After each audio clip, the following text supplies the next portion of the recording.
Buenas tardes, muchas gracias a todos por estar aquí con nosotros. La verdad que es una satisfacción doble o triple la que hoy tenemos por reestrenar o reinaugurar o poner en marcha el auditorio dentro del espacio que queremos, pues dentro de la línea de trabajo habitual que venimos haciendo en el mundo de Internet y en el mundo de la creatividad, de la innovación, de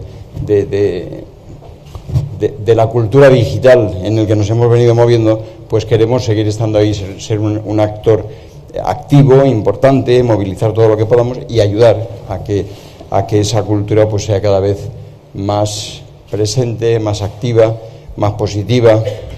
Y en ese entorno, hoy, Día de Internet, pues hemos querido empezar primero colaborando con el Día de Internet, como es siempre habitual, y además colaborando de manera singular. La verdad que yo creo que es de manera singular, incluso es singular para nosotros, que siempre hemos tenido la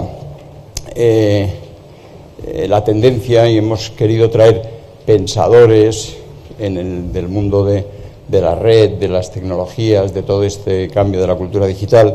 Hemos hecho un esfuerzo por traerlos muchos de allí donde estaban. Y sobre todo hemos tenido siempre una actitud, yo creo, más bien, digamos, de empujar, de ser muy proactivos y de ser muy, digamos, de optimistas con el mundo que viene de Internet y de cómo Internet y las tecnologías cambian el mundo y cómo pensamos y queremos y somos realmente ahí pues muy activos en creer que es una de las claves para salir adelante incluso en esta situación de crisis. Y la verdad que el mundo de Internet se mueve a unas velocidades y las cosas cambian tanto que muchas veces nos cuesta interpretar lo que está pasando y estamos ahí, lo seguimos, creemos que hay que estar siempre a la última y no nos paramos suficientemente a reflexionar. Y por eso creemos que también es importante de vez en cuando pararse a reflexionar. Y qué mejor para pararse a reflexionar que tener con nosotros a Daniel Innerarity, que es un gran pensador español, muy conocido por sus libros y seguro que todos ustedes lo conocen bien, pero para nosotros es un placer especial por eso, porque además creo que sentarse un momentito, reflexionar críticamente pero profundamente y dejar pasar el agua esa que corre deprisa de Internet y ver la profundidad del río o incluso debajo de las piedras del río, que es un poco lo que Daniel sabe hacer y sabe encontrar y diseccionar, pues ayuda mucho a distinguir el trigo de la paja, de ver las cosas que deberían, en las que habría que hacer énfasis y que a veces dejamos pasar, las cosas en las que conviene profundizar o que conviene aceptar y otras que conviene criticar, y la verdad que me parece una oportunidad enorme escucharle y tenerle con nosotros. De Daniel Innerarity, decir simplemente que es catedrático de Filosofía Política y Social de la Universidad del País Vasco, que es director del Instituto de Gobernanza Democrática, que es colaborador habitual en muchos periódicos, en El Correo y en El País, desde luego, y autor de muchísimos libros. El más reciente pues es La democracia del conocimiento, que es precisamente lo que tiene, pues lo que encaja 100% con lo que estamos hablando, pero no es el único, porque cuando uno ve la lista de los nombres de libros que ha publicado últimamente, pues la verdad que son muy sugerentes, porque El futuro y sus enemigos, El nuevo espacio público, La sociedad invisible o La humanidad amenazada, que ha escrito con Javier Solana. Bueno, decir que además de todo el mundo de Internet, como muy bien se puede suponer, porque es el director del Instituto de Gobernanza Democrática, le preocupa especialmente la gobernanza de Internet, desde luego, pero la gobernanza de las instituciones en general y la gobernanza democrática. Y a mí me parece que son dos elementos, o son elementos que son absolutamente complementarios y absolutamente necesarios de reflexionar, y por eso me parece que hoy tenemos, que es un lujo, tener con nosotros a Daniel Innerarity y no digo nada más que te ofrezco la palestra para que nos deleites con tu presentación. Muchas gracias, Daniel. Gracias, Javier. Bueno, buenas tardes a todos. Muchas gracias, Javier, por tus amables palabras. Gracias, Pepe, por la invitación. Generalmente, a los filósofos nos pasa una cosa, y es que nos gusta llevar la contraria y molestar un poco, y cuando a mí me dijeron vamos a celebrar el día de Internet, a mí lo que se me ocurrió es, bueno, pues voy a hablar de los inconvenientes de Internet para la vida, o voy a hablar de los inconvenientes de la sociedad del conocimiento.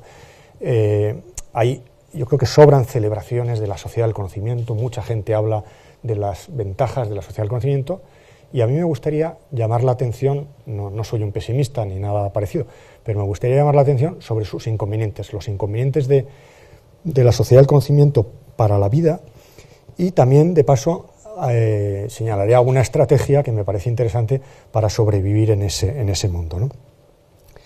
En primer lugar, hablamos mucho de sociedad de la información, sociedad del conocimiento, también hablamos de la sociedad de las redes.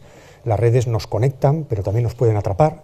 Bueno, pues la sociedad del conocimiento es una sociedad en la que teóricamente parecemos celebrar que todos somos muy inteligentes, que la sociedad del conocimiento nos hace a todos muy inteligentes, y a veces, desde cierto punto de vista que voy a tratar de explicar, la sociedad del conocimiento se podría entender exactamente como lo contrario, es decir, como una sociedad en la cual la ignorancia juega un papel fundamental, y la gestión de la ignorancia, la aceptación de la ignorancia o de los límites de nuestro conocimiento es un asunto fundamental, es una competencia fundamental. ¿En qué sentido? Pues en el siguiente sentido. Yo creo que una sociedad del conocimiento es una sociedad en la cual somos ignorantes en una triple dimensión. De manera estructural, la sociedad del conocimiento nos hace ignorantes en una triple dimensión, o por tres características de la sociedad contemporánea. En primer lugar, por el carácter, voy a ir explicando luego estas propiedades, por el carácter no inmediato de nuestra experiencia. En segundo lugar, por la densidad de la información, y en tercer lugar, por las mediaciones tecnológicas a través de las cuales nos relacionamos con la realidad. Nunca mejor visto el ejemplo que no estaba previsto para ilustrar esta tesis, ¿no? En primer lugar, vivimos en un mundo de segunda mano. Si podrías pasar al siguiente... Sí, así. Bueno, quiero explicar esas tres propiedades, ¿no? En primer lugar, vivimos en un mundo de segunda mano, es decir, un mundo donde casi todo lo que sabemos, a nada que reflexionemos un poco, lo sabemos porque alguien nos lo ha dicho. Pensemos la diferencia que hay desde el punto de vista cognoscitivo entre nosotros y una cultura menos desarrollada, o nuestros abuelos. Nosotros, que teóricamente tenemos más información, más conocimiento, en cambio, desconocemos en el sentido de que esos seres humanos de otras culturas conocían poco, pero eso poco que conocían era todo lo que podían y todo lo que debían conocer. Tenían un conocimiento de primera mano, un conocimiento inmediato, un conocimiento comprobable. En un mundo pequeño, en un ambiente rural, pensemos en un ambiente rural, por ejemplo, se sabía todo lo que era necesario para la supervivencia. En cambio, nosotros disfrutamos del extraño privilegio de estar rodeados de un conjunto de cosas que se saben, que alguien sabe, pero que nosotros en concreto no sabemos. Sabríamos muy poco si solamente supiéramos lo que sabemos personalmente. Repito, no es un juego de palabras, ¿no? Sabríamos muy poco si solo supiéramos lo que sabemos personalmente. Imaginemos por un momento, vamos a hacer un experimento mental, en un momento que se redujera todo nuestro conocimiento a aquello que hemos visto, que hemos comprobado, de lo que podemos dar cuenta, a que se reduciría muchísimo nuestro mundo, ¿no? ¿Por qué? Porque realmente casi todo lo que sabemos del mundo lo sabemos por haberlo oído, a través de determinadas mediaciones. Por eso, por ejemplo, tenemos muchas veces esa sensación, que probablemente en otras culturas menos desarrolladas no había, de ser extremadamente ignorantes o de estar manipulados por no se sabe quién, ¿no? Aquí, como si esto lo estuviera manipulando alguien en la trastienda, ¿no? ¿Quién sabe si en el fondo todo esto es un montaje, hay alguien que lo está manipulando desde atrás, etcétera, ¿no? Esa sospecha solamente es posible en un mundo en el cual hay muchas mediaciones con la realidad. A lo mejor resulta que lo de la prima de riesgo es una mentira, un invento de alguien que quiere recortar y nada más. Y no existe la prima de riesgo. Esa señora no existe, ¿no? U otras muchas cosas, ¿no? Bien, primera idea, ¿no? Nuestro mundo es mediado, es un mundo de segunda mano, es un mundo que no podemos comprobar personalmente. Segundo lugar, el exceso de información, que algunos han llamado infobasura o intoxicación. Hay en la sociedad contemporánea hay un incremento de información muy notable, el mundo de Internet ha contribuido a esto, y por contraste con ese aumento de la información, nuestra capacidad de comprensión del mundo ha crecido muy poco. O digamos, no ha crecido proporcionalmente, ha crecido más la información que la comprensión del mundo. Por otro lado, una de las ideas, no me da tiempo a extenderme mucho en esto, pero lo apunto simplemente, una de las definiciones de la complejidad, de la idea de complejidad, es precisamente la idea de que todo está conectado con todo, y también es una de las definiciones de la globalización. Habermas definía a la sociedad contemporánea con un rótulo muy sugerente, la nueva inabarcabilidad, donde todo está relacionado con todo, no hay manera de tener una visión general. Una visión general es una síntesis y lo que tenemos es el depósito continuo de información, de datos, donde todo está conectado con todo. Lo que hay es lo que los ingleses y americanos llaman el overlinking, ¿no? Todo está demasiado conectado con todo, con lo cual no hay manera de hacerse una idea del conjunto. Con lo cual, lo que tenemos es una información y también una comunicación masivas que informan, pero que no orientan. La actual forma de ignorancia, ¿quiénes son los actualmente ignorantes? ¿O queremos saber si nosotros mismos formamos parte de los ignorantes? Pues la actual forma de la ignorancia es la complejidad mal gestionada. El problema que nos plantea una sociedad del conocimiento y de la información es la confusión, no la ignorancia. El problema que tenemos es que estamos confusos, que nos falta orientación, no que nos faltan datos, a muy pocos le faltan datos. Hay un exceso de estímulos que tienen la apariencia de información, pero frente a los cuales cada uno de nosotros ha de decidir si los considera información o no, porque en el fondo no hay información sin interpretación. Y esta sería una de mis primeras conclusiones, luego volveré sobre esto. El gran desafío que tenemos es la interpretación. Datos sobran y la gente que da datos no hace nada especialmente positivo, eso lo hace cualquiera. Lo difícil es la interpretación de estos datos. En tercer lugar, lo que he llamado el usuario sumiso, que es una idea de la cual tenemos experiencia todos, fácil de comprobar, y es que estamos rodeados de expertos que saben cómo funcionan las cosas, de máquinas inteligentes cuyo funcionamiento no comprendemos, de noticias que no podemos personalmente comprobar. El mundo actual es un mundo edificado estructuralmente sobre la confianza. Por eso es un mundo en el que si la confianza se viene abajo todo. Buena parte de lo que nos está pasando en este momento crítico de la historia de Europa y de la historia de la humanidad en relación con la crisis económica es que había un gran sistema de confianza de que los riesgos financieros estaban medidos, de que los créditos que se concedían se iban a devolver, etcétera, etcétera. Cuando esa confianza falla, todo falla. Hay una especial vulnerabilidad de la sociedad del conocimiento en virtud de esa inevitabilidad de confiar en otros. Y buena parte de esa confianza es confianza en aparatos, instrumentos, expertos, saber experto, cuyo funcionamiento no conocemos. Uno se puede pasar la vida conduciendo coches o utilizando ordenadores sin haberse asomado nunca a su interior.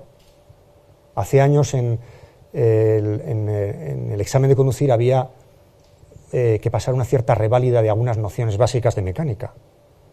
Me parece que ahora ya esto ha desaparecido. ¿Por qué? Porque ahora mismo nadie sabe arreglar su coche. Si el coche se nos estropea y uno es varón y tiene que demostrar que uno tiene un cierto dominio sobre la realidad, entonces, ¿qué es lo que hacemos? Abrimos el capó, comprobamos que no podemos hacer nada y capitulamos y hacemos lo que teníamos que haber hecho al principio, que es llamar al experto, ¿no? Bueno, pues ese gesto de soberanía truncada es lo que nos pasa continuamente. Estamos ante gestos de este estilo, en el que estamos tratando de ejercer nuestra soberanía, pero en el fondo no vale para nada. Y en el fondo, incluso se podría decir todo lo contrario. Dominamos mejor, o dicho de otra manera, son mejores aquellas tecnologías que ocultan su complejidad. Estoy viendo ahí un ordenador Apple.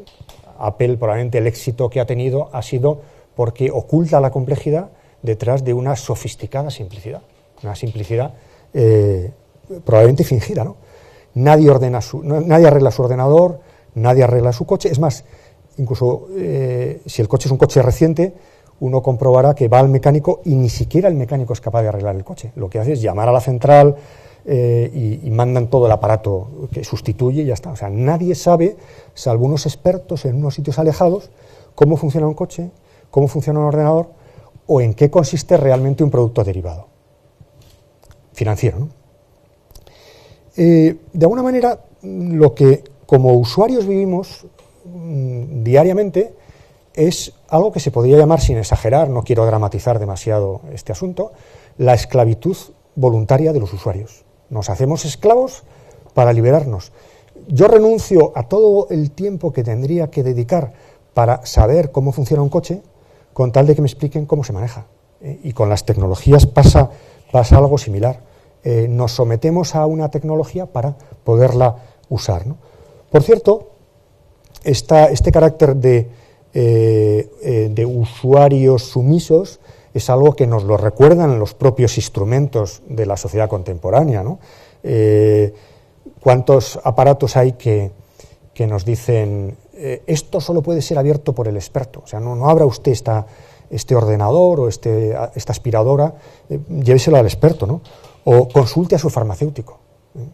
Algo que, por cierto, contradice también una de las propiedades de la sociedad contemporánea, y es que vivimos en el espejismo de la desintermediación, ¿no?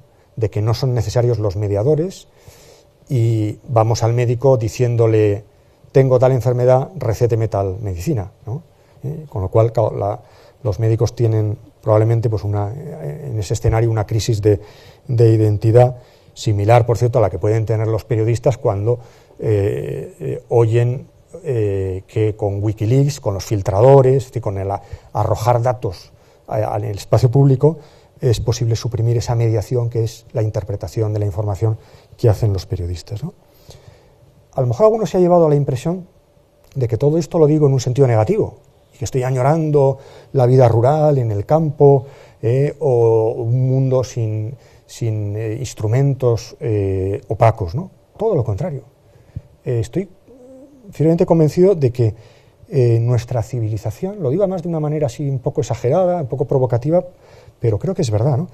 Nuestra civilización podría renunciar, si fuera necesario, a las personas inteligentes, pero a lo que no puede renunciar es a los artefactos inteligentes, a las cosas inteligentes, a las reglas inteligentes. Luego volveré también sobre esto. Es mucho más importante que las reglas sean inteligentes, las normas, los procedimientos, que las personas sean inteligentes. Volveré sobre esto cuando hable de la inteligencia colectiva. Dicho de otra manera, el progreso de la civilización no es impulsado por lo que los seres humanos piensan, sino por lo que nos ahorra pensar. Detrás de los grandes progresos de la civilización hay un ahorro de pensamiento. Hay alguien que ideó cómo ahorrar a los demás pensar. Si queremos hacer un favor a los demás, hagamos esto. En determinada, ya se entiende que esto tiene sus matices, ¿no? Pero en determinada dimensión vamos a hacer un servicio a los demás ahorrándoles tener que pensar.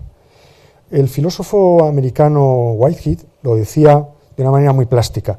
Decía, la civilización avanza en proporción al número de operaciones que la gente puede hacer sin pensar en ellas. Es maravilloso, ¿no? Hay avance de civilización a medida que podemos avanzar, a medida que podemos hacer cosas sin necesidad de pensar en ellas. Yo no tengo que pensar cómo funciona mi coche, yo no tengo que pensar cómo funciona mi ordenador, yo puedo fiarme de mi banquero y no saber en qué consiste un producto derivado, etcétera, etcétera. Eso sí, esto nos sitúa frente a unos riesgos que tienen que ser gestionados de una manera completamente diferente que los peligros de la vida campestre o que los peligros de una vida donde las amenazas eran la escasez de alimentos, que nos caiga un rayo sobre la cabeza, el frío o el calor. En un mundo como el nuestro, los más que peligros, riesgos son de una naturaleza diferentes, como en buena medida son todos aquellos que dependen de que se consolide o se quiebre una relación de confianza. Paso al segundo punto, la gestión del conocimiento. Aquí me parece que es importante hacer una distinción entre datos, información y saber para entender bien cuáles pueden ser las competencias más importantes que uno tiene que desarrollar en una sociedad como la nuestra. En primer lugar, datos. No me extenderé mucho sobre esto. Necesitamos datos para tomar decisiones, necesitamos datos para gobernar. Uno no puede tomar ninguna decisión relevante, una administración no puede funcionar si no tiene un observatorio. O sea, hace unos años se puso de moda, todas las administraciones tenían que tener unos observatorios, es decir, sistemas que, como se dice, monitoricen la realidad, ofrezcan una serie de datos, etc. Bien, sin esto la vida no funcionaría y sin esto las instituciones no saldrían adelante, no serían eficaces. ¿Es este el problema? Yo creo que es un problema de poca entidad, siendo un problema importante, es un problema que hemos resuelto los seres humanos relativamente bien. Por lo general, el problema que tenemos es más bien el contrario, es decir, la profusión de datos irrelevantes o sin sentido. La cantidad de datos que no tienen ningún sentido, que acumulamos, incluso los indicadores triviales. Yo tengo muchas disputas con amigos míos sociólogos a propósito de esto, ¿no? de si hacemos bien los indicadores a propósito de muchas cosas, ¿no? Es decir, los datos por sí solos tienen muy poco sentido, lo que hay que hacer es convertirlos en información. ¿Qué es la información? La información son datos que se han convertido en eso, en información, cuando se han introducido en un contexto de relevancia. Yo ahora podría preguntar al auditorio, ¿cuántos datos hay en esta sala? Es una pregunta que no se puede contestar. ¿Datos? Pues depende. Si consideras datos objetos, pues ya podemos hacer una verificación. Si los datos son instrumentos tecnológicos o disposiciones, podemos hacer otra. Es decir, el punto de vista, la perspectiva, la relevancia, transforma los datos en información. Para este tema de la información se puede decir, y cada vez más, lo que he dicho acerca de los datos, que también hay un exceso en las organizaciones, en la sociedad en general, de información, de tal manera que ese exceso de información nos impide tener una visión general, comprender y asimilar la información.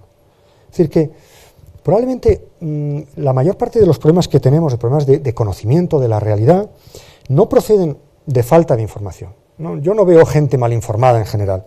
Lo que veo es falta de criterio en mí mismo y en otros a la hora de buscar información. Esa es la gran dificultad. ¿Por dónde empezamos? ¿Qué consideramos relevante? ¿No? Cualquiera que sepa utilizar un ordenador y por tanto no cómo funciona, mediante Google se puede procurar información, relevante o no, eso es igual, ¿no? Incluso hay ciertas patologías de la recogida de información que tienen que ver precisamente con el exceso de información. Un ejemplo que siempre me viene a la cabeza cuando hablo de estos temas es un doctorando mío que cuando yo le preguntaba por la tesis doctoral me decía, tengo ya leída casi toda la bibliografía. Yo traté de disuadirle de ese camino que no llevaba a ninguna parte, no lo conseguí y efectivamente hoy es un buen financiero, pero un mal filósofo, ¿no? Y tampoco pasa nada y probablemente sea muy feliz, ¿no? Pero no acabó la tesis doctoral, ¿no? Porque toda la información relevante no se puede procesar, ¿no? Incluso a veces también la adopción la recogida de información retrasa ilimitadamente la adopción de decisiones, ¿no? Es decir, hay gente que dice, antes de adoptar esta decisión, tengo que tener toda la información necesaria. Mal camino. Pensemos ahora el que esté gestionando la tormenta de la prima de riesgo, ¿qué pasaría si estuviéramos en manos de una persona que dijera esto? Y por eso me permito decir qué poco profunda es la crítica hacia alguien que esté gestionando estas cuestiones, la crítica que señala o advierte una improvisación, como si no hubiera un elemento de improvisación en la gestión de grandes riesgos. No, siempre hay un elemento de improvisación. Otra cosa es que no se tenga ningún plan, no se sepa dónde ir, pero me daría mucho más miedo que una persona improvisando al frente de esta nave, en medio de esta tormenta, me daría mucho más miedo una persona que planifica que una persona que improvisa. Creo que es peor, sería peor una persona planificando que una persona improvisando. Ya se entiende que esto tiene todos sus matices, ¿no? Y me lo aceptaréis, ¿no? Bueno, y si no me lo aceptáis, lo discutimos luego, ¿no? Por ejemplo, otro ejemplo de esto, ¿no? ¿Cuántas políticas de transparencia, de open data, hay que en el fondo no consiguen lo que pretenden? No voy a citar ninguna para que nadie se dé por aludido, pero hay unos cuantos casos. Es decir, ¿de qué vale decir, abrimos las puertas, aquí están los datos, cualquiera puede acceder a la información? No hay una política de gobierno abierto seria donde esos datos no se ponen a disposición de la gente con una cierta organización, ¿no? Porque uno no sabe qué documentos. Imaginémonos que ahora nos dicen, abrimos las oficinas de la sede central de Bankia, cualquiera puede entrar y comprobar lo que hay allí dentro, ¿no? No sabríamos a dónde ir, no saben ni ellos, ¿no? ¿Cómo vamos a saber los que somos de letras, ¿no? Finalmente, el saber, ¿no? Yo creo que en la era de las redes, bajo la presión de las tecnologías, de la comunicación y de la información, tenemos una tendencia a interpretar todos los problemas como carencia de información.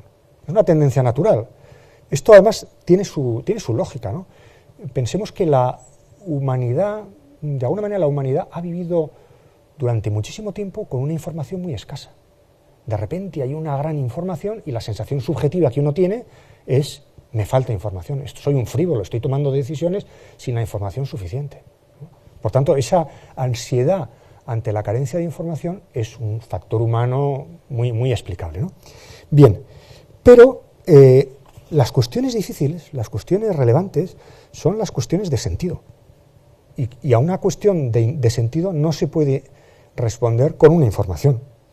El conocimiento, el saber, voy a utilizarlos aquí como sinónimos, aunque habría también sus matices, pueden entenderse como la información que es acompañada por experiencia, por juicio, por intuición, por valores. Una enciclopedia contiene mucha más información de la que nosotros podemos asimilar o gestionar en nuestra vida. La enciclopedia británica tiene más información que la persona más inteligente del mundo, pero no tiene nada de saber. No hay propiamente saber. El saber es una propiedad de los sujetos, ¿no? Por tanto, lo que tenemos que hacer es convertir los datos en información, las informaciones en saber, valorándolas con criterios de significación. Aquí entraría lo que podríamos he llamado el diseño informativo. Y responde a la siguiente pregunta, ¿no? En este contexto que acabo de describir someramente, rápidamente, ¿cuál es la competencia más importante? Si nosotros ahora quisiéramos formarnos o formar, si estamos gestionando algo que tiene que ver con el mercado de trabajo, queremos adquirir una habilidad que, como se dice ahora, nos haga competitivos, ¿por dónde empezaríamos? Yo daría el siguiente consejo. Cuando, en un mundo como el que acabo de describir, cuando es muy limitada la experiencia directa de la realidad, toda la experiencia está mediada, cuando la acumulación de datos la hacen las máquinas, no es relevante, no genera valor añadido, diríamos, cuando no hace falta conocer cómo funcionan los artefactos para utilizarlos, ¿qué es lo que se necesita? Pues lo que se necesita es algo que podríamos llamar diseñadores del conocimiento. Es decir, gente que haga de la información algo inteligente, gente que convierta la información en saber. Basta con obtener esta competencia, que por cierto es una competencia muy difícil, ¿no? El trabajador del futuro en una sociedad del conocimiento, esta sería mi tesis, es un diseñador de la información, alguien que abre caminos en el laberinto de la información. Lo que necesitamos en este contexto es, y luego también diré algo más sobre esto, son reducciones de la complejidad, pero reducciones significativas de la complejidad. No cualquier reducción de la complejidad es inteligente. Hay reducciones que son mejores y peores, ¿no? En este edificio, en esta fundación, habláis mucho y tenéis una experiencia continua acerca de los medios, habláis mucho de los medios. Sabéis bien que la cuestión del uso de los medios no es una cuestión muy relevante, que el empleo de los medios, eso es relativamente fácil, relativamente asequible. La gran dificultad es a la hora de decir yo domino esta tecnología, yo domino este medio, la gran dificultad es ponerlo al servicio de la comprensión y la expresión. Es muy fácil saber cómo funciona un ordenador, hablar por teléfono, moverse por internet, incluso tuitear. El asunto es, o la pregunta que nos deberíamos hacer es, si queremos responder a esta inquietud, ¿no? ¿Realmente yo sé manejar los medios? La pregunta que yo me haría, yo traduciría esta pregunta en otra. ¿Sé ponerlos al servicio de la comprensión? ¿Con esto comprendo el mundo o me expreso? Porque eso es lo realmente relevante, ¿no? En este contexto, quiero explicar brevemente que lo más valioso, dicho de una manera así paradójica, y lo explico con un poco de detalle, es reducir la información. No necesitamos gente que aumente la información, sino gente que la reduzca. Y entonces podíamos preguntarnos, ¿y cuáles son las estrategias para gestionar este exceso, para eliminar ese exceso de información? Pues yo diría fundamentalmente dos. Sobre la primera me detendré un poco, sobre la segunda un poco más. En primer lugar, una de las grandes cosas que tenemos que gestionar es la escasez que tiene que ver con nuestra limitada capacidad de prestar atención. Los seres humanos no podemos hacer muchas cosas, quizá las mujeres sí, los hombres desde luego no, muchas cosas a la vez, ¿no? Somos muy limitados, especialmente nosotros, ¿no? Con lo cual no podemos atender al mismo tiempo varias cosas, estar atento a cosas relevantes, ¿no? Tenemos que seleccionar. Además tenemos un tiempo limitado, por consiguiente, la gestión de la atención, o sea, el solo prestar atención a lo que es verdaderamente relevante y tomar la decisión adecuada acerca de qué es lo relevante, eso es uno de los fundamentos de cualquier reducción inteligente de la complejidad. De que hagamos bien esa operación dependen muchas cosas, ¿no?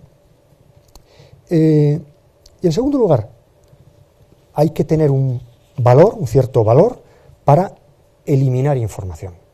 Yo creo que una de las grandes competencias sobre la que a veces no advertimos plenamente es la idea de que hay que eliminar información. Es decir, la idea está muy extendida, que se dice tópicamente en la vida cotidiana, ¿no? La información nunca hace daño. Imaginaos, estamos en una organización, tenemos que tomar una decisión y viene alguien y dice, bueno, no hace daño, antes de tomar la decisión, no hace daño considerar otras cosas. Pues no es verdad. Hay veces que aumentar la información hace mucho daño. Retrasar una decisión que se tiene que tomar en el momento oportuno es una grave irresponsabilidad. Y por consiguiente, necesitamos decir, no más información. Se acabó la información. Por ejemplo, interrumpirla en la secuencia temporal. O, bueno, esto no es algo, por otra parte, muy alejado de la experiencia cotidiana que tenemos nosotros, no personas en nuestra vida cotidiana, ¿no? Por ejemplo, ¿qué significa eso que ponemos en nuestros buzones propaganda no, gracias, ¿no? Hay veces que uno tiene la sensación de que si tuviera que leerse toda la propaganda que le llega al buzón, dedicaría mucho tiempo, ¿no? Yo tengo la tesis de que ahora mismo, antes teníamos un trabajo, y ahora tenemos ese trabajo, que no ha disminuido, y el trabajo de la comunicación. Todo el mundo, en fin, sin que uno tuitee, ni tenga Facebook, ni nada, ya solamente responder al correo electrónico amablemente, o leerlo, o tirarlo a la basura sin leerlo, todo eso ya lleva un tiempo enorme, ¿no? Bueno, entonces, en un contexto así, necesitamos filtros que digan, no quiero más información, propaganda no, gracias. O, por ejemplo, una experiencia cotidiana que podemos tener, uno va a un restaurante y le sacan una carta de 200 vinos. Eso no es razonable, no tiene ningún sentido, es una torpeza, ¿eh? ¿Y uno qué acaba haciendo? Vamos a ver, aquí qué vino hay bueno, ¿no? O el menú del día, ¿eh? Es decir, necesitamos la reducción de la complejidad. Si yo voy a comer, no quiero pasarme media hora tomando decisiones relevantes. Incluso hay veces que uno dice, sáqueme lo que quiera. Generalmente, por cierto, se suele acertar. O, por ejemplo, por poner algún caso también de que podemos tener experiencia cotidiana, ¿no? Yo le tengo mucha manía a los manuales de instrucción de los aparatos que son excesivamente largos. Que yo cada vez que encuentro un artefacto cualquiera con un libro de instrucciones pequeño, reducido, limitado, lo agradezco enormemente. Yo creo que los seres humanos, bueno, salvo los suizos, por la experiencia que yo tengo, no solemos leer primero las instrucciones antes de abrir una caja de un aspirador, ¿no? Yo solamente eso lo vi en Suiza, ¿no? En Suiza yo vivía con unas personas que en mi época de estudiante que antes de abrir la caja ya estaban leyendo el libro de instrucciones y no tocaban la caja ni te permitían que tocaras la caja hasta leer un libro de instrucciones de 100 páginas, ¿no? Tampoco es razonable esto. Hay que decirle a los señores productores que hagan cosas para gente limitada, como somos nosotros, por lo menos el que os habla, ¿no? O, por ejemplo, se puso de moda durante una época el canon de los libros imprescindibles. Por cierto, se hicieron cánones absurdos y es una cosa que probablemente sea una discusión, bueno, que no tiene mucho sentido, ¿no? Pero yo creo que es muy interesante, o sea, es muy interesante entender que en un mundo donde hay pocos libros no tendría ningún sentido hacer un canon de los libros imprescindibles. Eso solamente se hace en un mundo donde hay muchos libros y además son muy baratos y muy fáciles de acceso, ¿no? Nuestra vida está llena de procedimientos que en el fondo no son otra cosa que estrategias para prescindir de determinada información considerándola como ruido. Esto es ruido. Continuamente estamos haciendo, en mil cosas de la vida cotidiana y de la vida profesional, continuamente estamos echando fuera determinadas cosas. No prestando la menor atención a determinadas cosas que nos las solicitan fuertemente. Por eso, a mí me gusta decir que si uno quiere saber si una persona o una organización es inteligente, hay una prueba de fuego, una prueba del algodón, que es examinar su papelera.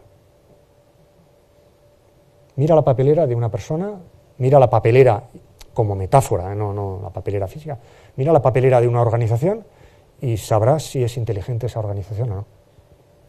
Decía Bateson, no puedes vivir sin un borrador, no podemos vivir sin un borrador, es imposible la vida sin un borrador. En otras épocas era perfectamente posible, uno podía acumular todo lo que le llegaba, porque no le llegaba casi nada. En nuestro tiempo, en la era de las redes, esto no se puede. Y por tanto, la gran prestación, la gran competencia de la inteligencia en la sociedad del conocimiento es la discriminación inteligente.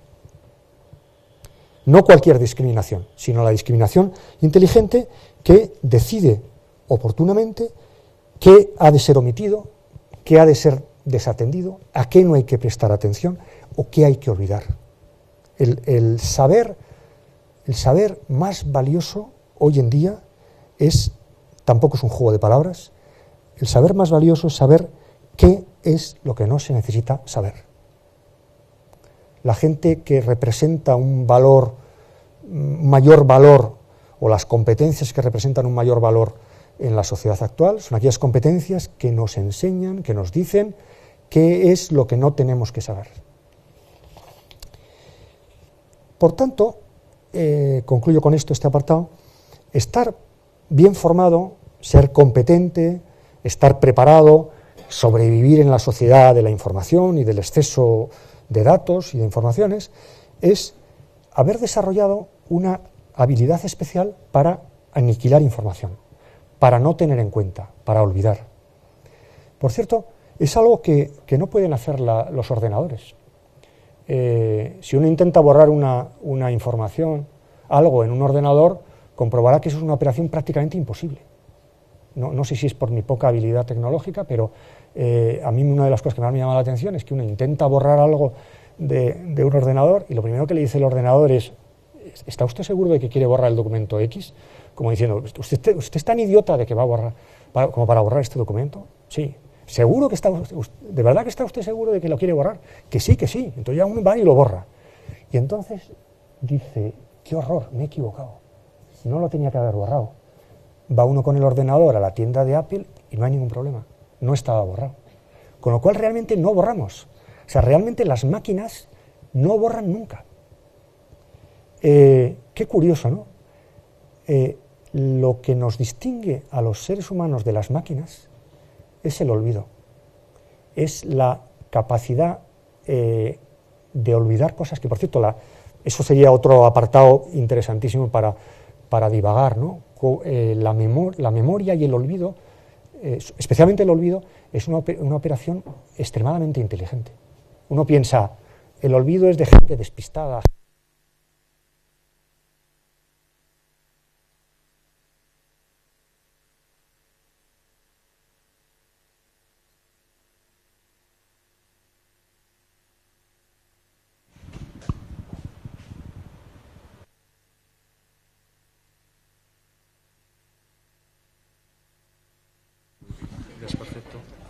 Ahora sí. Ya pagaré luego el desperfecto a la fundación si le he dado algo. Bueno, decía que lo que nos diferencia decía que la operación de la operación de olvidar es una operación muy inteligente. No olvidamos por despiste. Es una consecuencia de la evolución de la especie humana y de la inteligencia aprender a olvidar. Eso no es tan fácil, ¿no? De alguna manera, lo que nos convierte en la información en algo significativo es el olvido, ¿no? Bien, paso a los dos últimos puntos que tienen más que ver. Hasta ahora hemos examinado la cuestión desde un punto de vista más bien cognoscitivo, teórico, de conocimiento de la realidad, y ahora más bien me quería fijar en un aspecto más práctico, más organizativo y más político y social, ¿no? Que es, en el fondo, el gran desafío de la sociedad contemporánea es construir sistemas inteligentes. ¿Qué es un sistema inteligente? Y evitar la estupidez colectiva. Y también tendré que explicar en qué consisten estas dos cosas, ¿no? De entrada, la racionalidad colectiva o la estupidez colectiva no es la mera agregación de saber o de estupidez individual, sino que es un procedimiento con una mayor complejidad. Luego lo explicaré con un poquitín más de detalle. En definitiva, lo que tenemos que explicar en este punto es por qué esa sociedad del conocimiento, esa sociedad en la que confiamos, delegamos, utilizamos el saber de otros, nos aprovechamos de la división del trabajo, esa sociedad en la que hay una inteligencia distribuida, esa sociedad nos puede, gracias a eso que me gusta llamar prótesis epistemológicas, nos puede hacer tremendamente inteligentes. Como sociedad, la sociedad contemporánea, o sea, la sociedad que ha sido capaz de producir un avión, Internet o un producto derivado financiero, es una sociedad de la que podemos estar muy orgullosos. Es una sociedad tremendamente inteligente. Desde luego, mucho más inteligente que lo que somos nosotros individualmente. Al mismo tiempo, y esta es la otra cara del proceso, y son las dos cosas que quiero explicar, al mismo tiempo, es esa misma sociedad, una sociedad en la cual podemos cometer estupideces de mucha mayor hondura que las estupideces propias de otras sociedades. Podemos cometer muchísimos más errores. Y es un tema apasionante explicar cómo y entender cómo en la sociedad contemporánea de la comunicación, de la contaminación, de la interdependencia, los errores se pueden amplificar hasta extremos. Probablemente no me haga falta poner muchos ejemplos para que esto se entienda, ¿no? Voy a explicar lo primero y luego pasaré al tema de los errores. ¿Qué es una inteligencia colectiva? La primera condición para entender este asunto es distinguir el saber individual del saber colectivo. Es decir, lo específico de una organización inteligente, de una sociedad inteligente, es que en ellas se genera un saber específico y añadido al saber de sus miembros. Una sociedad inteligente o una organización inteligente o un partido inteligente o lo que queramos, es una sociedad, un partido, una organización en la cual hay más saber que la suma de los saberes de los individuos que lo componen. Esto es lo que en terminología de la teoría de sistemas se llama emergencia. Es decir, o en la metafísica clásica se llamaba el principio de que el todo es más que la suma de sus partes. Se suman cosas, pero el todo es más que la suma de sus partes. A veces cuando se habla de inteligencia en una organización, uno piensa enseguida fichajes inteligentes. Queremos que la fundación telefónica sea inteligente. Bueno, en este caso no hay que hacer nada, pero en otros casos, en otras fundaciones, en otras organizaciones, queremos que sea la organización inteligente, vamos a fichar a alguien inteligente. Y cometemos un grave error. La acumulación de premios Nobel no hace más inteligente a una organización. Muchas veces incluso lo estropea. Aquí el ejemplo más sencillo para entender esto viene del fútbol. Lo que pasa es que el fútbol en estos momentos es un tema de una gran susceptibilidad y entonces no me atrevería a poner un ejemplo demasiado concreto, ¿no? Pero hay equipos que tienen grandes jugadores y a lo mejor no son tan buenos como debería esperarse. Y hay otros equipos que lo que tienen es una buena inteligencia organizativa. Que están bien gestionados, están bien organizados, tienen una buena gobernanza, podríamos decir, ¿no? Por consiguiente, mi consejo sería: fijémonos menos en las propiedades de las personas. Eso no es tan importante, ni para bien ni para mal. Por cierto, cuando esto también tiene que ver con la respuesta que damos incluso emocionalmente a lo molestos que podemos estar en relación con la crisis económica. Tampoco la crisis económica es una cuestión que haya que reducir al comportamiento culpable de determinadas personas, que por cierto lo hay. Hay muchas personas que han actuado muy mal. Pero la causa que explica ese error colectivo que está detrás de la crisis económica no es un comportamiento individual. A mí por eso no me gustó la película Inside Job, porque me pareció que focalizaba demasiado en el comportamiento perverso de determinadas personas, que repito, lo hay. Yo recuerdo cuando detuvieron a Madoff, cuánto tiempo ya ha pasado y cuántas cosas han ocurrido desde entonces. Yo me acuerdo estar viendo el telediario y sentir un alivio tremendo, pensar, qué bien, ya hemos encontrado al culpable, ¿no? Me duró 3 o 4 segundos, ¿no? Hasta que dije, no, esto no es tan fácil, ¿no? Es decir, aquí hay un fallo sistémico, hay un fallo estructural. Bueno, pues ese sería mi consejo, repito. Fijémonos menos en las virtudes, en la inteligencia de las personas, y fijémonos menos en su perversión, en su perversidad, y prestemos más atención a la interconexión. El gran problema y la gran palanca de cambio, el gran instrumento de inteligencia colectiva que tenemos es la interconexión. Lo maravilloso y lo peor del mundo en el que vivimos es que todo está interconectado. Y donde hay que fijarse es en la interconexión. Esa frase célebre, ¿es la economía estúpida, no? O es la política estúpida? Yo diría, Es la interconexión, estúpido, es la interconexión. Si lo importante es la interconexión. Las personas no.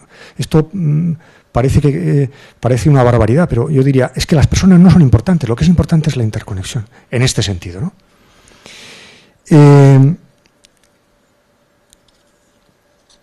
Como hay una buena parte de la inteligencia, por ejemplo, de la inteligencia de la democracia. La democracia es un sistema muy inteligente, con sus torpezas y con sus avances y su mediocridad, pero es un sistema muy inteligente, que en el fondo se reduce a un principio muy básico. ¿Por qué una democracia es más inteligente que un sistema autoritario?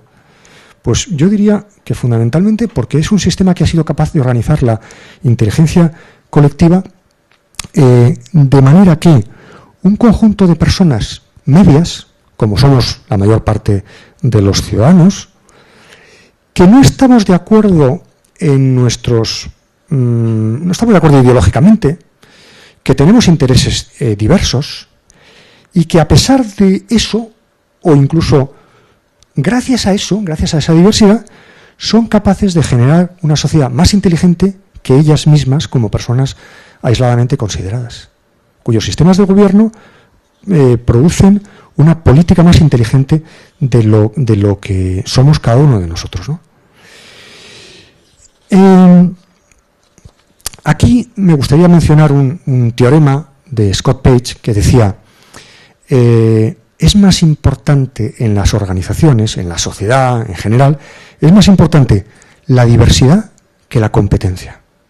Generalmente, creo que es un principio, no me puedo extender mucho sobre esto, pero creo que se pueden dar bastantes ejemplos de este asunto, desde la democracia ateniense hasta nuestros días. Más vale un grupo de personas, viene a decir, cognitivamente diversas, o sea, un grupo de personas que prestan una atención diversa a la realidad, que un grupo de personas, y que son medianas del montón, que un grupo de personas muy inteligentes, pero que piensan de la misma manera.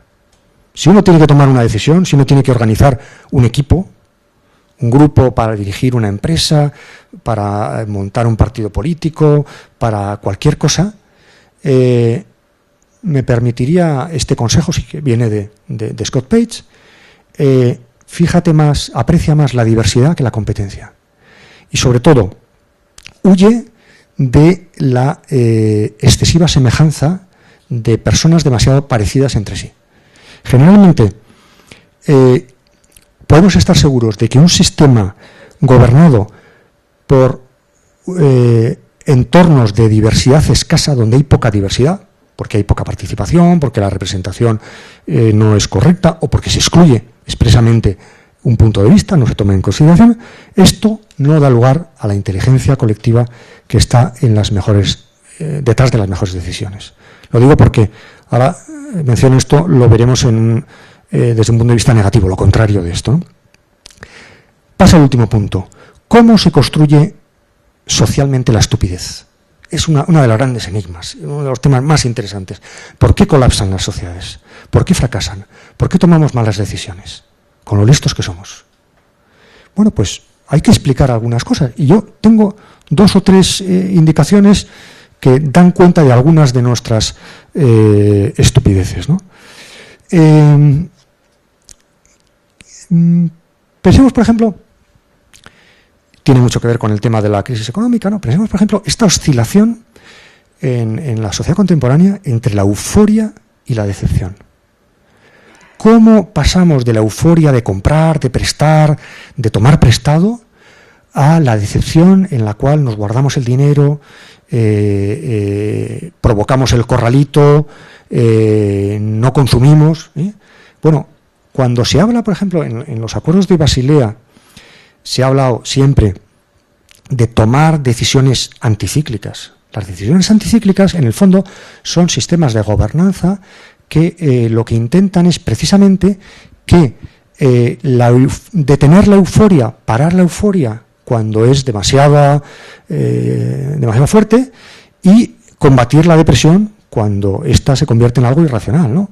Bueno, Pensemos, por ejemplo, en el mundo nuestro de las redes y de la información, la extensión de los rumores, la tremenda capacidad que tiene la sociedad contemporánea, tal como la hemos configurado, en extensión de los rumores, o fenómenos como el trolling, el flaming, etcétera, ¿no? Lo que Harding llamaba la tragedia de los comunes, ¿no? En el fondo, lo que nos falla es lo común. No, si nosotros individualmente interesados somos personas extraordinarias y muy inteligentes, y lo que nos está fallando es lo común. Nos está fallando la sabiduría pública, nos está fallando la organización colectiva, la inteligencia colectiva. En un mundo como el nuestro, en el cual hay tanta interdependencia, tanto contagio, y que coincide eso además con una incapacidad organizativa, fundamentalmente porque estamos en contextos que no habíamos conocido, que la humanidad no había conocido, estamos en un momento realmente difícil de la humanidad. ¿Cómo podríamos combatir estas estupideces colectivas? Bueno, yo no tengo muchas recetas, y además los filósofos, más bien, como decía al principio, somos gente de problemas y no tanto de soluciones, pero sí que me permito dar alguna indicación. En primer lugar, tener demasiada razón es un grave inconveniente. Tener demasiada razón es malo. Eso suele generar errores en las decisiones. Hace unos años, Negroponte celebraba la profusión de información y decía, qué bien, qué maravillosa nuestra sociedad, en la cual, gracias a la profusión de información, uno se puede customizar la información, personalizar la información. De hecho, ya los buscadores ya personalizan también las búsquedas, ¿no? Es maravilloso este mundo de personalización, de individualización. A mí esto me ha resultado siempre sospechoso. El daily me, ¿no? El que podamos hacernos el diario propio, ¿no? ¿Por qué? Pues porque una excesiva personalización de la información, que así de entrada no está mal, puede también suponer una pobreza porque refuerza los prejuicios. En un mundo así, esta customización, esta personalización de la información puede servirnos para reforzar los prejuicios. O para, por ejemplo, si yo me hago la dieta informativa que yo quiero, me puedo privar del beneficio que supone exponerme a puntos de vista contrarios. Y lo que nos hace razonables es el contraste, el adversario. El adversario es lo que más inteligente nos hace. Ojo con los amigos, ojo con los que piensan demasiado como yo, ¿no? De alguna manera, Internet ha favorecido una exagerada aproximación entre semejantes. No digo que esto sea la única utilidad de Internet, pero es una de las posibles derivadas. Es decir, la formación de compartimentos estancos, incluso a veces sectarios, y de espacios de opinión uniformes, ¿no? Si las nuevas tecnologías pueden servir para ampliar el horizonte informativo, también pueden servir para no ver lo que no queremos ver. Si tú no quieres ver lo que no quieres ver, tienes en Internet un aliado formidable. Te ayudará mucho. El asunto es si te interesa ver solo lo que quieres ver. Y tampoco esto es un juego de palabras, ¿no? Pensemos, por ejemplo, esa tendencia a en los medios de comunicación, ahora incluso en el consumo y en la comunicación, todo esto, la lógica del gustar, ¿no? El clic que dice me gusta, ¿no? En el fondo, ¿a dónde nos lleva eso? Nos lleva a buscar la compañía de los que son como nosotros mismos. Es decir, las diferencias quedan filtradas. El caso más claro que se me ocurre poner como ejemplo es el caso de Amazon, ¿no? Uno compra un libro y enseguida le dicen, si usted compró este libro, sepa que los que han comprado este libro también han comprado este otro, con lo cual le tiene que interesar. Es decir, me fuerza a ser más parecido, a parecerme más a los que más se parecen a mí. Y eso es un empobrecimiento. Lo que tendría que decir, y es una idea que sin ninguna patente genero aquí para Telefónica, es, si usted eligió este libro, sepa que las ideas contrarias a este libro se encuentran en este otro. Eso sería maravilloso. A mí me encantaría que alguien me hiciera este servicio. Es decir, Internet, que nos abre a espacios maravillosos, a horizontes desconocidos, puede tener, usado mal, un efecto reductor de lo que podríamos llamar la disonancia cognitiva, la contradicción, el contraste. decía esto, que bueno, los motores de búsqueda de alguna manera están transformando, lo voy a decir de una manera metafórica, ¿no? Los motores de búsqueda yo creo que en el fondo están transformando nuestra experiencia del mundo hasta el punto de que estamos regresando al universo tolemaico, es decir, al universo en el que el Sol y todo gira alrededor de nosotros. Eli Pariser, en un libro reciente, decía: Google es una gran ayuda para que encontremos lo que sabemos que queremos. Tampoco es un juego de palabras, ¿no? Una gran ayuda para que encontremos lo que sabemos que queremos, pero no para ayudarnos a encontrar lo que no sabemos que queremos. Pero es que lo realmente importante, lo que más nos debería interesar, es lo que no queremos. Segunda idea. Buena parte de las torpezas colectivas proceden de que lo común es invisible, lo común no se ve, lo común no se percibe, lo común falla, está desatendido. No tenemos instrumentos para ver el retorno de impacto que nuestras decisiones personales implican. Si tuviéramos el retorno de impacto, hay muchos ejemplos de esto, no me puedo extender. Es decir, si nos dijeran qué se hace con nuestros impuestos, si nos dijeran qué consecuencias tienen nuestras decisiones en materia de consumo en relación con el medio ambiente, y nos enseñaran los basureros, o nos enseñaran los efectos del cambio climático, si eso lo tuviéramos presente en el ejercicio de nuestra responsabilidad a la hora de decidir, o cognitivamente, simplemente porque lo sabemos, probablemente no cometeríamos gran parte de los errores que cometemos, ¿no? Y en último lugar, hay un fracaso muchas veces colectivo porque simplemente nos estamos limitando a agregar decisiones individuales. Pensemos, a ver, decía un sociólogo americano, decía, cuando la perspectiva es temporalmente estrecha, es decir, cuando solamente nos fijamos en el horizonte inmediato, y la inmediatez es una de las propiedades del mundo en el que vivimos, corremos el riesgo, decía, de someternos a la tiranía de las pequeñas decisiones. ¿Qué es la tiranía de las pequeñas decisiones? Pues la tiranía de las pequeñas decisiones es ir tomando decisiones que aisladamente consideradas no son incorrectas, no están mal, pero cuya adición, cuya agregación es estúpida.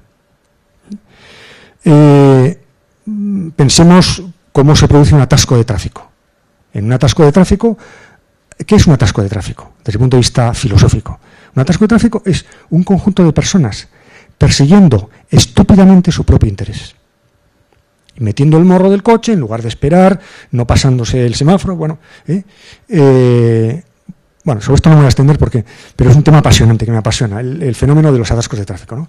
O por ejemplo, esta noticia que de vez en cuando, bueno, muy pocas veces, pero algunas veces pasa, ¿no? Se incendia una discoteca y mueren 20 personas en la puerta. Y a lo mejor había 40 personas y la puerta era grande. Y uno dice, ¿cómo es posible, no? Si hubieran salido ordenadamente, no hubiera pasado nada, ¿no? Si aquí hay un incendio y nos dijeran, pues, salir tranquilamente, primero el conferenciante, luego y finalmente los directivos de la fundación y tal, nos salvaríamos todos. Hay tiempo suficiente, hay espacio, la puerta es grande, no hay ningún problema. Probablemente cometeríamos el error de agregar nuestras decisiones individuales, perseguir denodadamente nuestro propio interés, darnos codazos entre sí. Sí, Pepe, sí, lo haríamos así, ¿no? ¿Verdad? Probablemente sí, ¿no? Y entonces generaríamos un fenómeno típico de estupidez colectiva, ¿no? Bien, termino. No hay inteligencia colectiva si las sociedades no aciertan a gobernar razonablemente su futuro. Si no, es decir, el futuro es algo que tiene que ser anticipado con una cierta coherencia. Probablemente buena parte de los males que nos aquejan tienen que ver con que esto no lo hemos hecho bien, o no lo hemos hecho todo lo bien que tendríamos.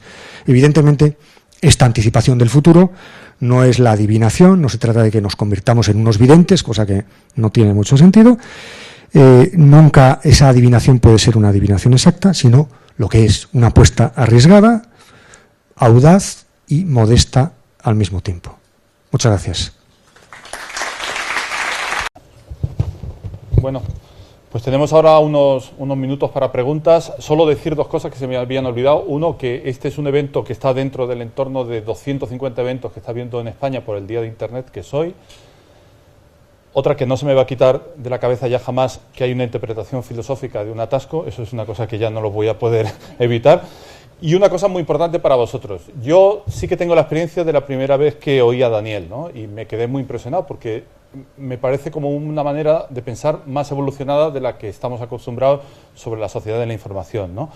Entonces, os voy a decir un olvido que no sería inteligente, al contrario de lo que ha dicho, que es que os olvidarais, lo que no lo tuvierais, de comprar su libro, que es como todo lo que habéis oído, pero que lo podéis repasar, y yo creo que yo os lo recomiendo. Yo, desde luego, lo tengo subrayado hasta el final y me encantó. Gracias, Pepe. Esto no estaba previsto. No estaba previsto, ni somos de la editorial, pero realmente mucho de lo que habéis oído aquí y que yo creo que te deja como que te gustaría repasarlo, pues está ahí en el libro. Entonces ahora, ir levantando la mano, yo voy dando la palabra e intentaremos pues acabar no muy lejos de las 8, que era nuestro objetivo. Allí. Adolfo. Intentar hacer unas intervenciones cortas, ¿vale?, para que quepamos más en las preguntas. Empiezo diciendo que el libro lo compré hace varias semanas y que no lo he terminado, pero lo he leído bastante. Por cierto, que yo creo que lo compré a la vez que La información de James Blake, otro libro, en mi opinión, notable, y voy a hacer una relación en relación con ese tema. Vamos a ver. El libro sorprende, el de Daniel, en los primeros párrafos, porque dice que el objetivo de los conocimientos no es la verdad objetiva, sino entendernos, lo cual es para mí un comienzo fenomenal, entendernos en nuestro mundo, ser capaces de identificar todos una misma verdad, porque debe haber una misma verdad, con interpretaciones distintas, pero los fenómenos deben ser, hasta un cierto punto, estar todos de acuerdo. Esa entiendo que es la base de esa gobernanza de la democracia que necesitamos, etcétera. Pero sobre ese tema ha desarrollado poco, no ha entrado en esa cuestión en el siguiente sentido. Vamos a ver. A pesar de hemos oído bastantes críticas y bastantes dificultades de la sociedad actual, pero a mí me parece que este énfasis en la información, que por cierto James Blake no se refiere a la sociedad de la información y del conocimiento, es lo que poco trata, se refiere a la importancia de la información en la aparición de la materia, en la entropía, en la física, es decir, la información como sustrato básico de nuestro mundo. Y ahí por ahí va mi pregunta. Yo digo, este énfasis en la información, en mi opinión, debe llevarnos a un nivel de conocimiento mayor de nuestra sociedad, independientemente de las dificultades y de las críticas. Segundo, un nivel de conocimiento mayor debe llevarnos a una mayor sabiduría. Segundo aspecto. Y tercer aspecto, una mayor sabiduría debe llevarnos a un nivel superior de conciencia y seguramente de orden, ¿eh? Entonces, da la impresión que, como en otras cosas, la materia surge porque acontece la información, da la impresión que estamos a las puertas de alcanzar un nuevo nivel de evolución en nuestras sociedades, producto de esa acumulación y de ese uso de la información. Esta es mi pregunta. Bueno, vamos a ver. Debe ser consecuencia de mi deformación universitaria, pero yo tuve dificultades en la carrera en solo en dos asignaturas, lógica y ética. Y eso explica en buena medida lo que yo pienso. Si tuve dificultades en estas era por algo. Y tengo una cierta animadversión o rechazo espontáneo a el intento de traducir todos los problemas de organización de la vida colectiva, de la convivencia, de la calidad de la democracia, como problemas éticos. Esto a mis compañeros del departamento de Alao no se lo puedo decir porque creen que les estoy quitando su puesto de trabajo. Pero me parece que, y esa es la tesis a la que se refería la pregunta, ¿no? Me parece que ponemos demasiado el énfasis en la cuestión de los valores. Incluso en la crisis económica, en el capítulo que hablo de la crisis económica en el libro, digo, no, si los valores evidentemente existen y son muy importantes, pero el fallo fundamental que hay detrás de esto es un fallo cognitivo. Entonces, mi apuesta en la sociedad en la democracia del conocimiento es por un avance en el conocimiento. Es decir, la mayor parte de los problemas que tenemos que resolver, la gobernanza financiera global, la lucha contra el cambio climático, etcétera, no son tanto problemas de que haya alguien, un malvado, aprovechándose, o que seamos unos consumidores sinvergüenzas, sino de que no tenemos un buen conocimiento de la realidad. Pensemos simplemente lo que he dicho antes del impacto. Es que no conocemos. Si conociéramos realmente el impacto, tendría muchos ejemplos para comentar, ¿no? Por ejemplo, el tema de los impuestos. Con el tema de los impuestos hay estudios sociológicos muy interesantes que muestran cómo determinadas campañas que han hecho que uno entienda que el acto de pagar impuestos tiene una repercusión objetiva. Con los impuestos que usted ha pagado, se ha pintado el hospital X.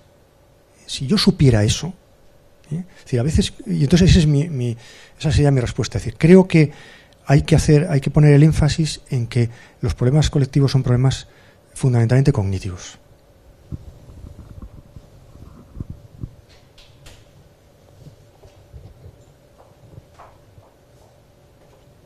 Sí. ¿Se oye? Cognitivos o de comunicación, de comunicar. Y por hacer una pregunta, de soluciones no hay, milagros tampoco. ¿Cómo hacer o dónde estaría la alarma para antes de llegar a situaciones como la que estamos ahora, darnos cuenta que por ahí vamos mal y enderezar a tiempo? A lo mejor esa receta sería posible. Voy a hacer una cosa que me da mucha vergüenza, pero voy a tener que recomendar mi libro anterior, donde trato esa cuestión extensamente, lo cual no quiere decir que la haya solucionado, y que tiene que ver con la última tesis que defendía. Tenemos que anticipar el futuro.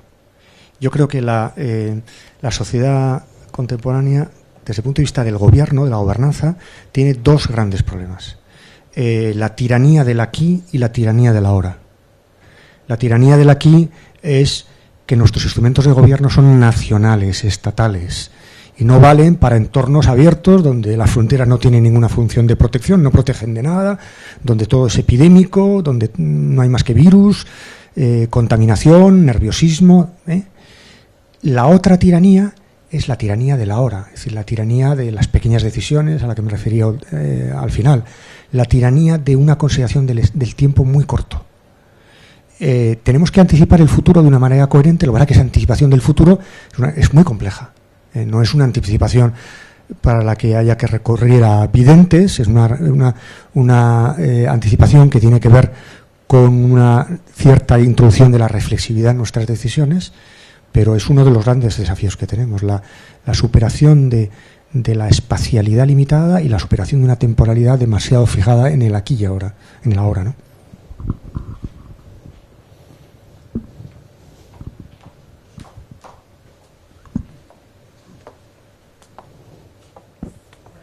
Muchas gracias, Daniel. Una pregunta relativa a la democracia. Hoy se consideraba la democracia como un ejemplo de inteligencia colectiva, pero claramente insuficiente. Un poco en el último artículo suyo, creo, publicado en El País, a mí me sorprendió bastante que usted hacía una reflexión diciendo la democracia para espacios abiertos, para espacios que no son locales, para espacios que son aquí, probablemente no es suficiente y tenemos que aprender a renunciar a una parte de esa democracia. Algo así, ¿no? Entonces me gustaría un poco que nos contara si eso es así o que lo explicara propiamente y no como lo he dicho yo, y al mismo tiempo si precisamente esta sociedad de la comunicación no permite dar un paso más en una democracia que no ha evolucionado en los últimos cientos de años, ¿no? Sí, vamos a ver. La democracia tal como nosotros la conocemos y tal como hoy en día está configurada, ¿cuándo fue generada? ¿Cuáles son los grandes pensadores de la democracia? Locke, Stuart Mill, Rousseau, Hobbes. ¿En qué sociedad vivían? En sociedades muy simples. Tocqueville, cuando habla de la la maravillosa democracia de las ciudades, pequeñas ciudades americanas. Toda la teoría de la democracia está pensada para sociedades simples, anteriores a la extensión del pluralismo ideológico y del conflicto social que tuvo lugar en el siglo XIX. Y desde entonces, nuestra teoría, el tronco de nuestras teorías democráticas ha fallado porque, y esta sería mi hipótesis, y esto es lo que ahora estoy trabajando y no sé cómo me saldrá, y si me saldrá o me dedicaré a otra cosa, porque no hemos sido capaces de generar una teoría de la democracia compleja, o si se quiere, una teoría de la democracia indirecta. Cuando se habla del déficit democrático de Europa, muchas veces se habla así, se utiliza esa expresión porque no se ha entendido que a Europa como institución no se le pueden aplicar los criterios de democraticidad que rigen en un entorno pequeño y limitado. Evidentemente que yo no he elegido a Van Rompuy, claro que no lo he elegido, y que yo no he apoyado la decisión del rescate griego, bueno, pero indirectamente sí. Entonces, creo que cuando entramos en espacios complejos, tanto desde el punto de vista del espacio, o sea, de que hay muchos actores en juego y por tanto no podemos ir a votar todos a Bruselas, ¿no?, como cuando los temas son de una gran complejidad técnica, yo no tengo una opinión especialmente fundada sobre qué hacer con los productos derivados, cómo regular el mercado financiero. No tenemos más remedio que ir a formas de democracia indirecta o de democracia compleja. Es decir, tenemos que ser capaces, yo creo que este es nuestro gran reto ahora, y además hoy mismo, en estos momentos lo estamos viendo en su contradicción. Tenemos que ser capaces de combinar legitimidad y eficacia. El drama que tenemos es que los legitimistas, los que quieren legitimidad y quieren referéndum, gobernar a base de referéndum, son unos irresponsables. Son muy buenos, tienen la razón, porque es lo mejor es eso. Pero el ministro de Economía griego que propuso hacer un referéndum era una persona razonable. Estaba a punto de cometer una estupidez. Y tenía razón, desde el punto de vista democrático. Rousseau estaría en la plaza, estaría en Sol, sin ninguna duda, diciendo: democracia real ya no nos representáis. En el otro extremo, ¿qué es lo que tenemos? Gente que dice eficacia, el principio de eficacia. Estamos ante un drama, hay que tomar decisiones, da igual lo que piense la gente, no podemos gobernar a base de encuestas. El gran desafío es cómo combinamos ambas cosas. Yo no me resigno a que el que quiere legitimidad sea un irresponsable y sea un ineficaz. Y no me resigno a que la eficacia no sea un valor democrático. Hay que buscar la combinación entre estos dos valores. Pero, en fin, esto tiene tela, ¿no?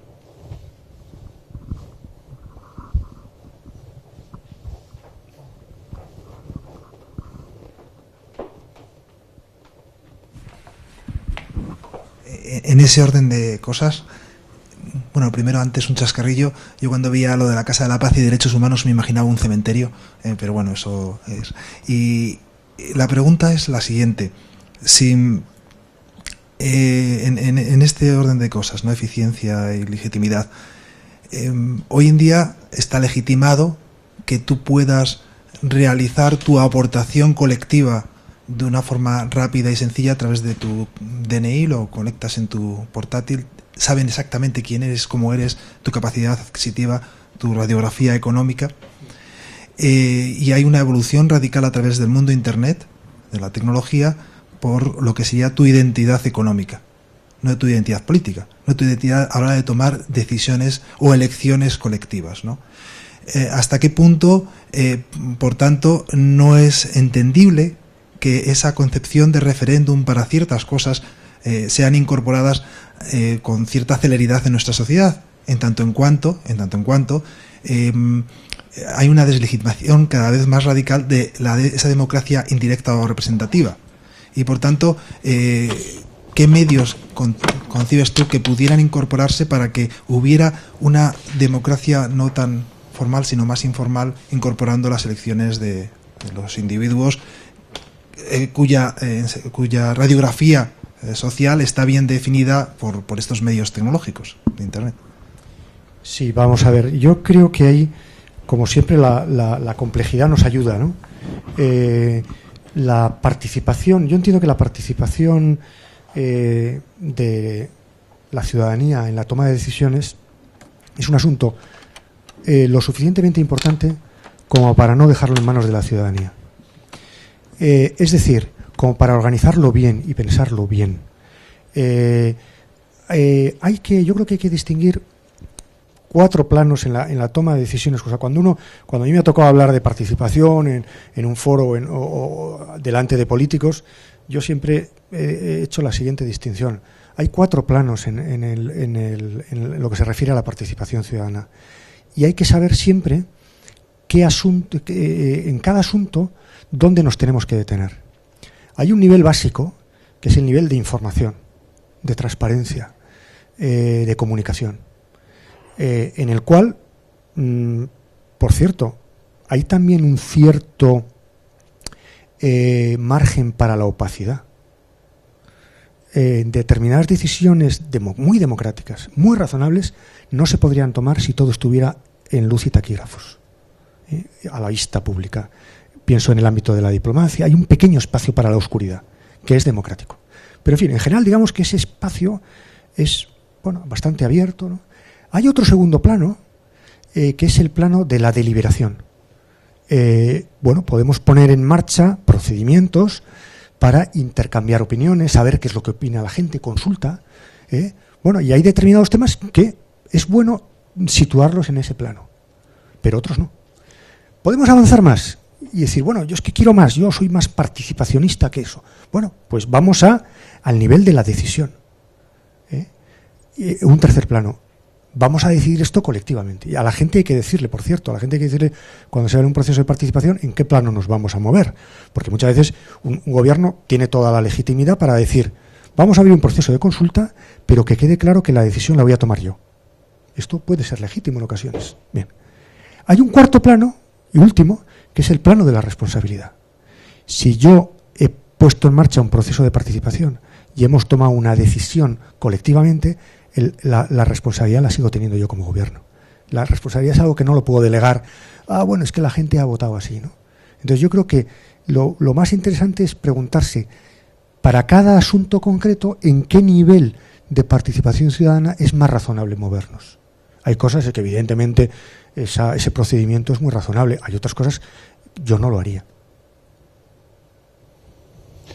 Bueno, la última, ¿vale? Porque vamos a terminar ya.